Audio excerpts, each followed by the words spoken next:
Cyprian Savu was turned into a vampire at the age of 17 at a church Bible camp. His real name is Danner Thompson, but he adopted the name Cyprian Savu, his great-uncle's name, to hide his true identity after he began feeding on human blood. Cyprian was remorseful every time he took a life and struggled with depression and suicidal ideation. By the time he was 35, he counted he had killed 68 people. He became a loner and kept to himself. His only interaction with people was at his job as a lab tech at the local clinic. He managed to hide in the test center and avoid most people. One day, a young woman came to the lab to get her yearly lab draw for her employment physical, and when he saw her, the memory of his first kill flooded into his mind, and he had a panic attack that left him out of breath and sweating.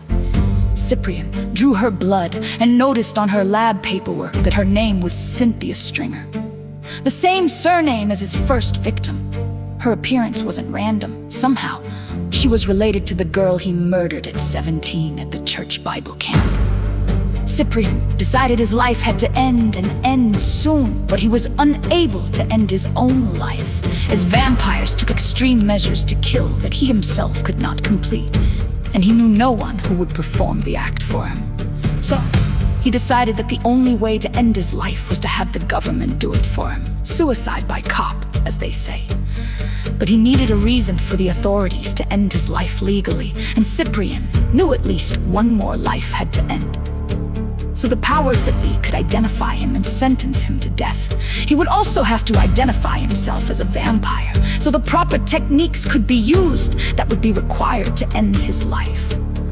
So one night he ventured out to a local bar that he knew would have a multitude of victims to choose from. His idea was to enter the bar, brandishing a pistol, and shoot the first person he came in contact with and surrender. Then he would identify himself as a vampire, so he could be killed as only a vampire could be killed, with a wooden stake in the heart, cutting off his head, or burning, none of which appealed to him, but he felt it was necessary. Cyprian left his home, drove to the bar, and parked his car. Before he could enter the building, a woman approached him, intoxicated. The woman was a stranger to him, but she spoke to him as if she had known him for years. The woman staggered over to Cyprian, who stood outside his car, and asked him for a ride. Outside the bar, a doorman was taking the cover charge for a band playing, and a small group of people stood chatting. There were just enough people there for Cyprian to complete his plan. He engaged the drunk woman and told her he would give her a ride, but first she needed to speak to the doorman and get a mark so she could re-enter later if she chose. The woman agreed, and she again staggered back onto the sidewalk and stepped close to the doorman when Cyprian grabbed and pulled her close and sunk his fangs into her neck and assaulted her in clear view of the doorman and the small crowd who were chatting with each other. Cyprian always ended the lives of whoever he fed on, so they would not have to suffer the conversion and life as a vampire as he did. The woman screamed as Cyprian drank from her neck, as she shoved herself free and fumbled backward away from Cyprian as blood poured from her neck onto her shirt. The crowd in front of the bar stood dumbfounded as Cyprian pulled his pistol and fired a bullet into the head of the woman he just attacked. It was too early in the process for her to convert into a vampire, so the shot completed the task he came to complete. The authorities arrested Cyprian and took him to the law enforcement center, where he was booked and jailed. He sat in his cell with his head in his hands in remorse for the woman he had killed. Now that the process had begun, he felt some relief that his life would soon end, and he would no longer need to feed on anyone and end lives. Cyprian's trial was months later, and he pleaded guilty to first-degree murder and was sentenced to lethal injection. To his horror, he pleaded with the judge to end his life, the only way that could kill a vampire. But the judge would not agree.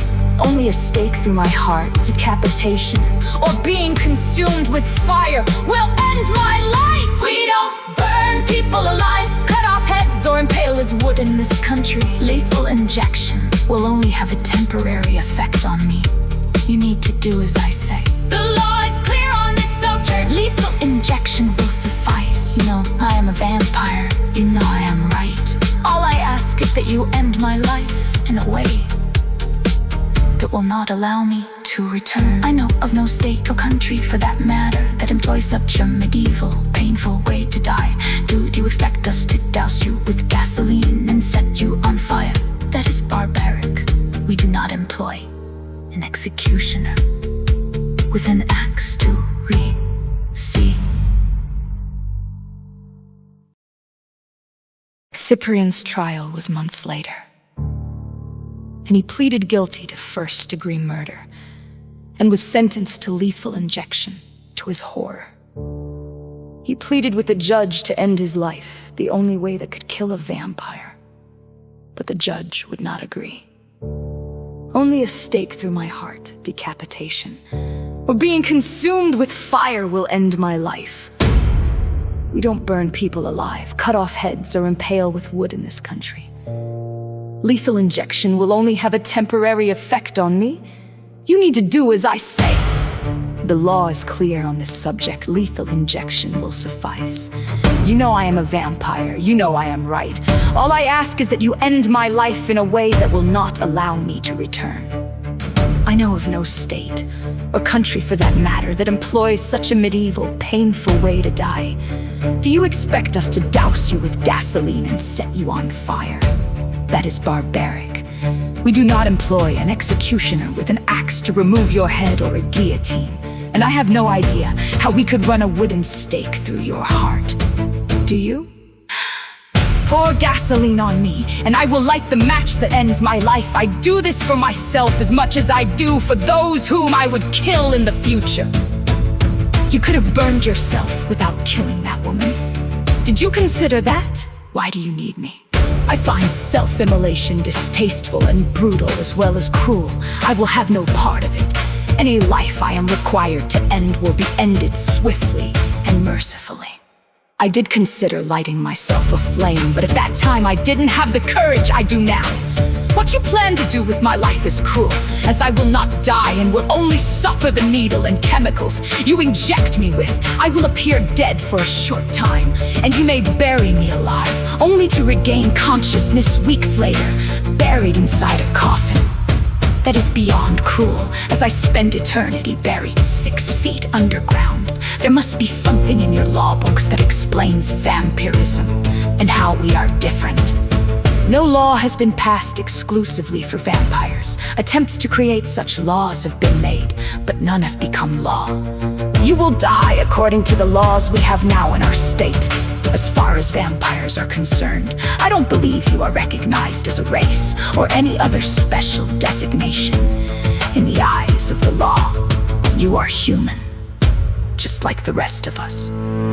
What you do to me is an injustice, and you know it. I can't possibly be the first vampire to appear before you or other judges in our state. I would rather burn to death than be trapped for eternity in a box. The judge smiles wide enough for Cyprian to see fangs jutting from the front row of his teeth, and he is shocked. I am more aware than you will ever know. I've been a vampire longer than you've been alive. I don't have sympathy for anyone who would consider suicide as a way out of the life we share. So you know that lethal injection won't stop me! I live 2 lives.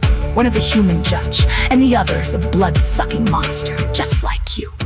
But unlike you, I have managed in a way that does not end lives. Maybe you should have done the same before you attacked that woman, drank her blood, and then shot her in the head. How can you feed without ending life? The only way is to convert humans into vampires, which I find distasteful and cruel. Maybe so, but I have no charges against me. There is no law against vampire conversion. How many have you converted? I don't bother to keep records many. Let's put it that way. I converted a woman this morning in my chambers. She is the assistant prosecutor in your very case. Cyprian looked to his left at the prosecutor table and saw only a man sitting with a stack of papers in front of him. Where is she? Changing her clothes, the exchange was messy, and blood stained her dress. I have to admit the conversation wasn't my best. She fought harder than I thought she would. She should return after we recess for lunch. You act as if nothing happened.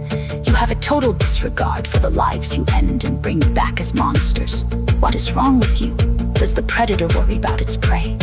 I think not. Her life has changed, yes. But there are advantages to being a vampire, and you know it. You just decided those changes aren't for you. To each their own. As they say, I sentence you to lethal injection. That is my ruling. If you wake before you are buried, we can address it then. I am responsible for following the law.